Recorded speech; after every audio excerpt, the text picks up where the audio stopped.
Good morning class. बेटा हम लोग एक्सरसाइज 1.1 सॉल्व कर चुके हैं, ठीक है। आज एक्सरसाइज 1.2 के क्वेश्चन सॉल्व करेंगे। एक्सरसाइज 1.2 पहला क्वेश्चन है आपका, नीचे दिए गए कथन सत्य हैं या असत्य हैं, कारण के साथ अपने उत्तर दीजिए। यानी आपको ये बताना है कि सही है या गलत, और उसका रीजन भी बताना है कि सही है तो क्यों सही है और गलत है तो क्यों गलत है, ठीक है। पहला क्वेश्चन है, प्रत्येक अपरिमेय संख्या एक वास्तविक संख्या होती है। देखिए फर्स्ट मैं क्वेश्चन नोट कर रही हूँ, फिर इसका आंसर लिख रही हूँ, ठीक है। फर्स्ट का फर्स्ट है, प्रत्येक अपरिमेय संख्या एक वास्तविक संख्या होती है। ये बेटा सत्य है आपका, ठीक है। क्यों सत्य है? क्योंकि वास्तविक संख्याओं में अपरिमेय संख्याएं भी होती हैं, ठीक है। रीजन आपका क्या है कि वास्तविक संख्याओं में अपरिमेय संख्याएं भी सम्मिलित होती हैं। आपका ये सत्य है, फर्स्ट का सत्य है। इसका कारण लिखिए, क्योंकि वास्तविक संख्याओं में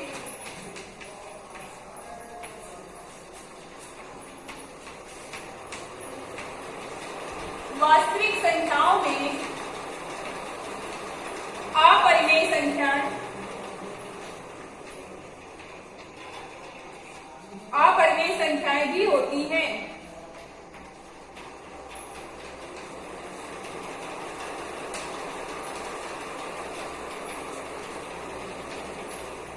ठीक है, ये आपका रीजन है। सेकंड क्वेश्चन है, संख्या रेखा का प्रत्येक बिंदु रूट m के रूप का होता है, जहां m एक प्राकृतिक संख्या है। बोल रहा है कि संख्या रेखा का जितने भी आपके नंबर्स होते हैं, जितने भी पॉइंट्स होते हैं, तो क्या वो सब रूट के फॉर्म में होते हैं। जैसे कि अगर ये संख्या रेखा है आपकी, तो यहाँ पे जितने भी नंबर होते हैं क्या वो रूट में होते हैं? रूट 2, रूट 3, रूट 5 इस तरह से नहीं होते हैं ना, 1, 2, 3, 4 भी हो सकते हैं, ठीक है। तो ये आपका स्टेटमेंट जो है गलत है, असत्य है। सेकेंड का है असत्य। कारण है इसका, देखिए संख्या रेखा पर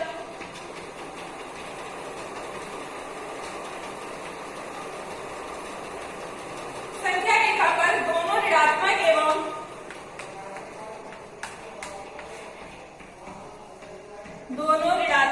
एवं धनात्मक संख्याएं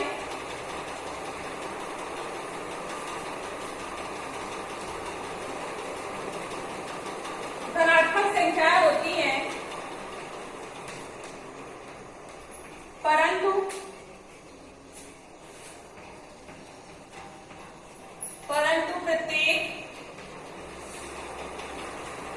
प्रत्येक बिंदु पर एक वर्गमूल संख्या हो,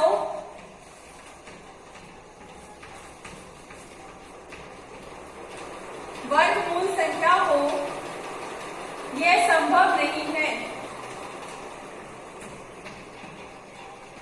यह संभव नहीं है, ये इसका रीजन है, ठीक है।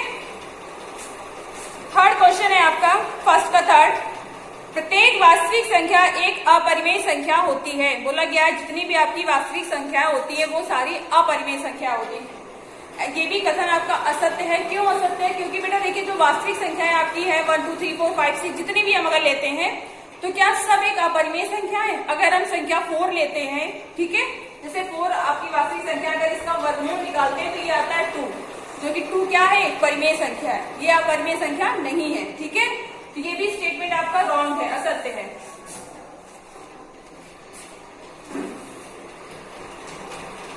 देखिए असत्य,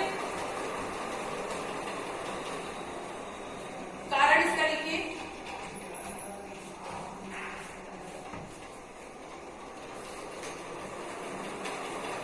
क्योंकि वास्तविक संख्याएं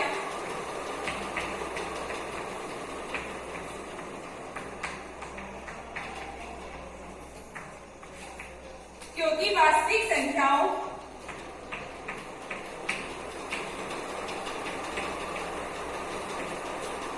के समूह में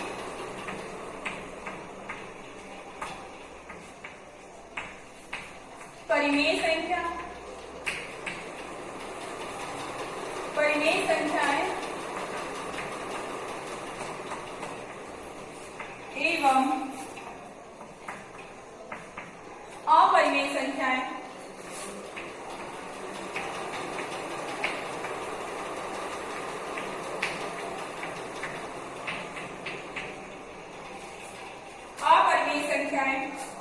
दोनों होती हैं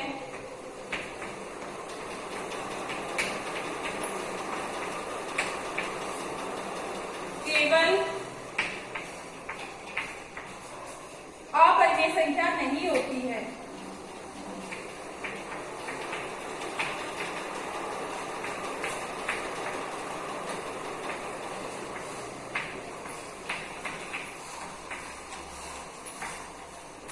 नहीं होती है। ये बेटा आपको क्वेश्चन नंबर फर्स्ट है, ठीक है। अब देखिए क्वेश्चन नंबर सेकंड दिया हुआ है, क्या सभी धनात्मक पूर्णांकों के वर्गमूल अपरिमेय होते हैं? यदि नहीं तो एक ऐसी संख्या के वर्गमूल का उदाहरण दीजिए जो एक परिमेय संख्या है, ठीक है। क्वेश्चन नंबर सेकंड में बोला गया है कि जितने भी आपके परिमेय धनात्मक पूर्णांक होते हैं, क्या उन सबका वर्गमूल जो होता है वो एक अपरिमेय संख्या होता है? अगर ऐसा नहीं है, ये स्टेटमेंट देखिए आपकी रॉन्ग है, बोला इसका रीजन बताना है। अगर ऐसा नहीं है तो एग्जाम्पल सहित इसका रीजन बताइए, ठीक है। मैं क्वेश्चन नंबर फर्स्ट इरेज कर रही हूँ।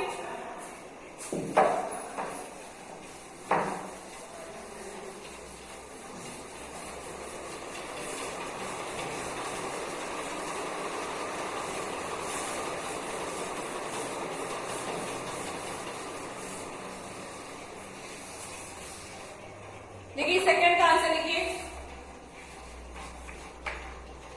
देखिए सभी धनात्मक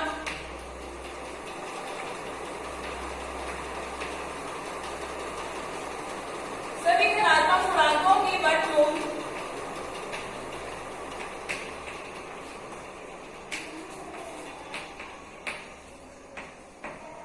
वर्गमूल अपरिमेय संख्या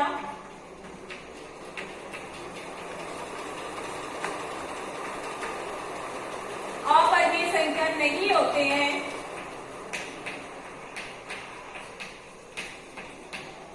नहीं होते हैं। हम धनात्मक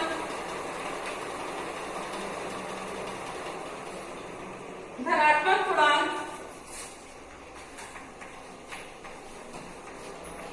1 2 3 4 5 6 7 8 और 9 का उदाहरण लेते हैं।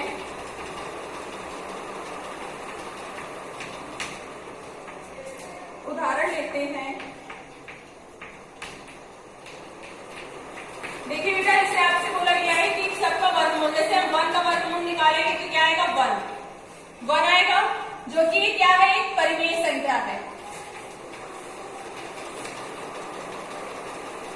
इसलिए जब हम √2 का वर्गमूल निकालेंगे 2 का तो √2 ही आएगा। ये आपका एक अपरिमेय संख्या है।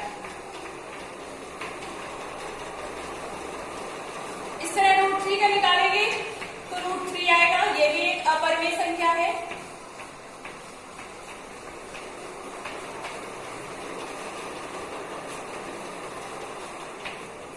√4 का निकालेंगे तो इसका वर्ग क्या होता है? √4 किसका वर्गमूल होता है? 2 का, तो 2 क्या आएगा आपका? परिमेय संख्या आएगी। इस तरह जब √5 का निकालेंगे तो आपका √5 आएगा, जो एक अपरिमेय संख्या है।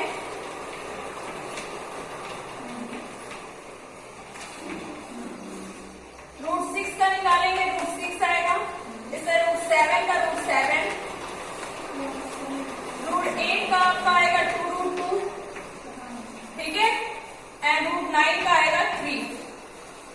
देखिए बेटा ये आपकी सब अपरिमेय संख्या होगा, जबकि ये कैसी होगी? परिमेय संख्या। यहाँ पे जो मैंने एग्जांपल लिए उनका मैंने क्या किया? वर्गमूल निकाले। देखिए 1 का वर्गमूल निकालेंगे, ये आपका आएगा 1। इस तरह निकालते हैं हम। यहाँ पे क्या देखते हैं कि 1 2 एंड 3, ठीक है। ये आपकी 3 संख्या ऐसी आई है जो कि परिमेय संख्या है, जो अपरिमेय संख्या नहीं है। तो देखिए इसके नीचे हम लिखेंगे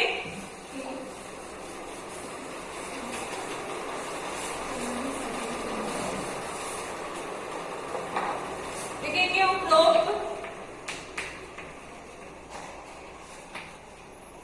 उदाहरण में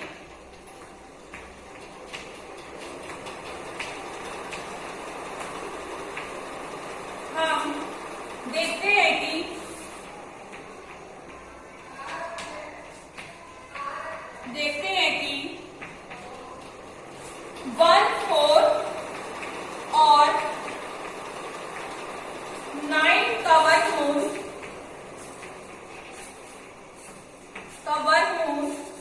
क्रमशः 1, 2 और 3 आया है और 3 है जो परिमेय संख्या है, जो परिमेय संख्या है। ये आपका क्वेश्चन नंबर 2 का सॉल्यूशन है, ठीक है। इसके बाद देखिए क्वेश्चन नंबर 3। क्वेश्चन नंबर 3 में बोला गया है, दिखाइए कि संख्या रेखा पर √5 को किस प्रकार निरूपित किया जा सकता है। जैसे बेटा हम कल की क्लास में हम लोगों ने पढ़ा था लास्ट क्लास में कि √2 और √3 को संख्या रेखा पर हम किस तरह से दर्शा सकते हैं, उसी प्रकार से हम अब √5 को संख्या रेखा पे दर्शाएंगे, ठीक है। जो आपका नंबर लाइन होता है उससे √5 को हम किस प्रकार निरूपित कर सकते हैं। देखिए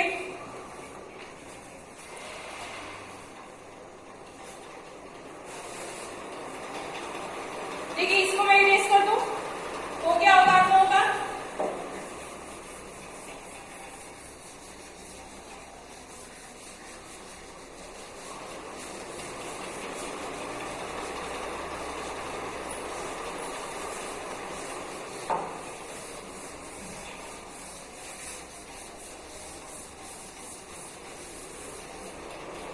सबसे पहले कि ये आपकी नंबर लाइन है,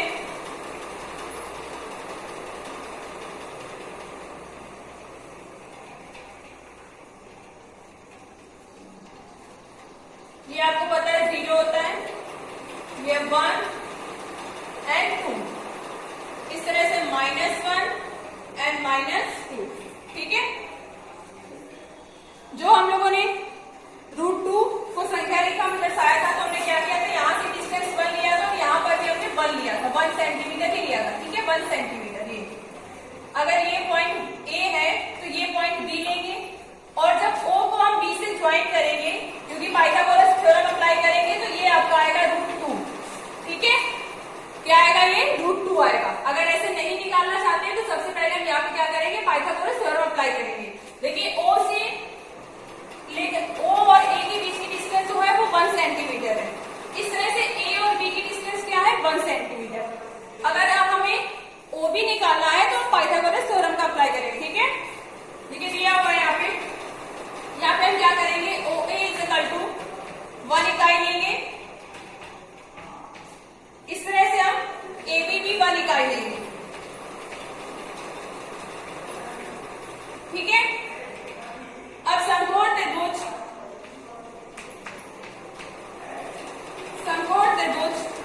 AOB में, क्योंकि ये आपका 90 डिग्री एंगल है, ठीक है, पाइथागोरस थ्योरम से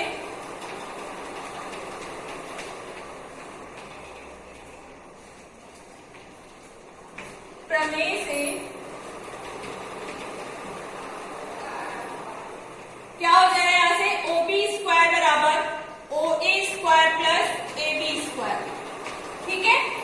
देखिए OB² = OA आपका 1 सेंटीमीटर यानी 1² + 1², ये आपका 1 + 1, OB² = 1 + 1 2 आएगा, ठीक है। जब OB की वैल्यू निकालेंगे तो क्या हो जाएगा, √2, ठीक है, यानी इसकी वैल्यू कितनी आ जाएगी, √2। अब हम क्या करेंगे, B से फिर से 90 डिग्री का एंगल बनाते हुए, ध्यान दीजिए, पॉइंट B से 90 डिग्री का एंगल बनाते हुए लाइन अब फिर से 1 सेंटीमीटर ऊपर की तरफ ले जाएंगे। कितना लेके जाएंगे, 1 सेंटीमीटर। ये लाइन भी आपकी 1 सेंटीमीटर ही होगी, ठीक है, 1 इकाई। यहाँ पे पॉइंट आपको C मिलेगा, ठीक है। अब हम O को C से ज्वाइन करेंगे इस तरह से। अब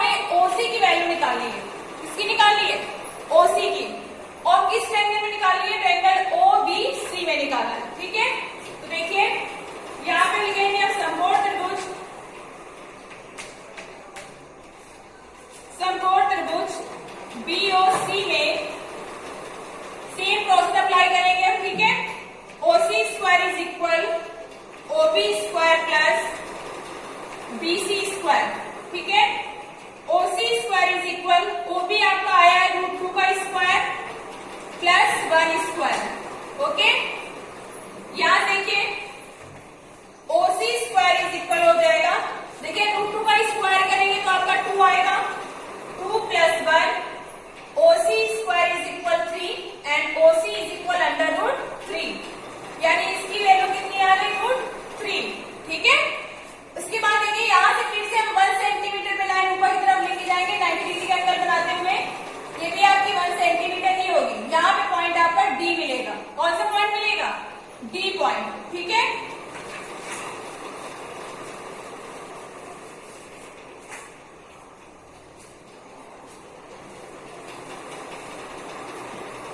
ये पॉइंट आपका C है।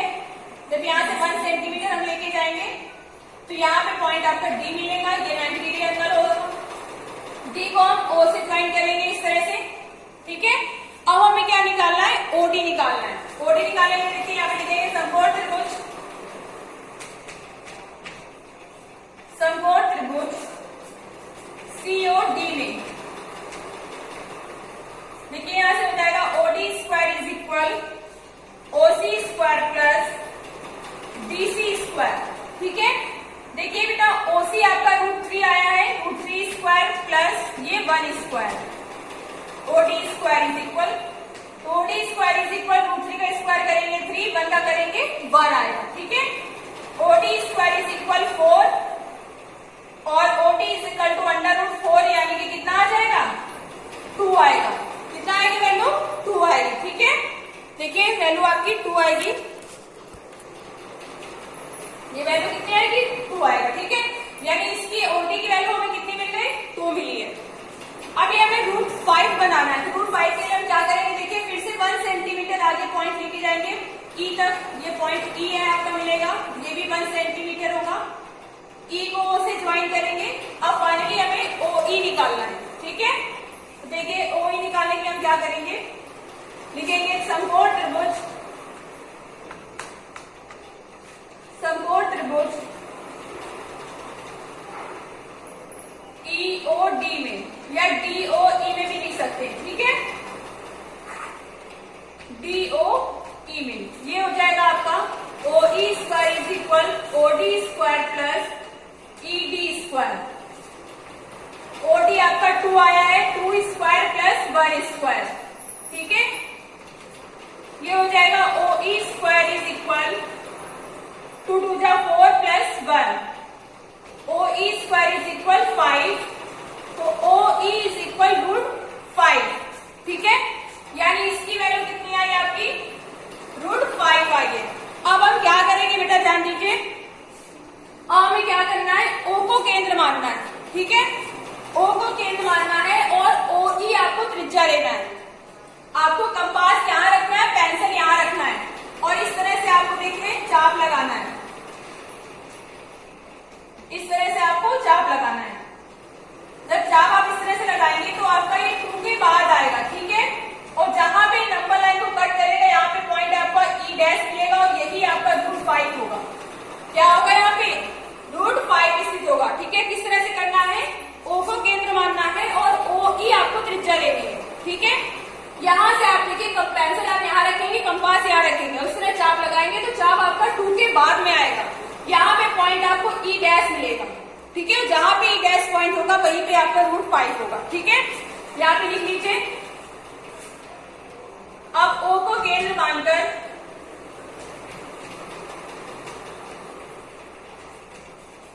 केंद्र और OE को त्रिज्या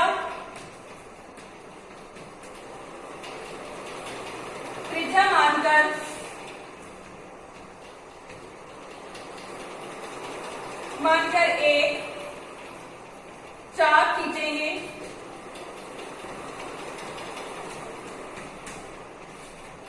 एक चाप खींचेंगे जो संख्या रेखा को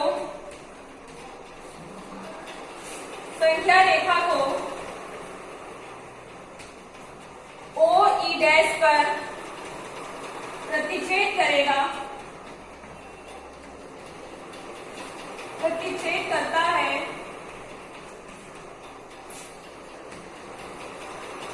जहां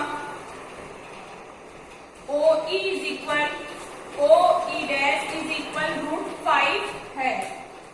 ठीक है, ये आपका क्वेश्चन नंबर 3 कंप्लीट हुआ। ठीक है क्लास, क्वेश्चन नंबर ये आपका 3 कंप्लीट हुआ। आगे जो है आपका वास्तविक संख्या है और उसके दशमलव प्रसार, ये मैं आपको कल की क्लास में बताऊंगी। ठीक है।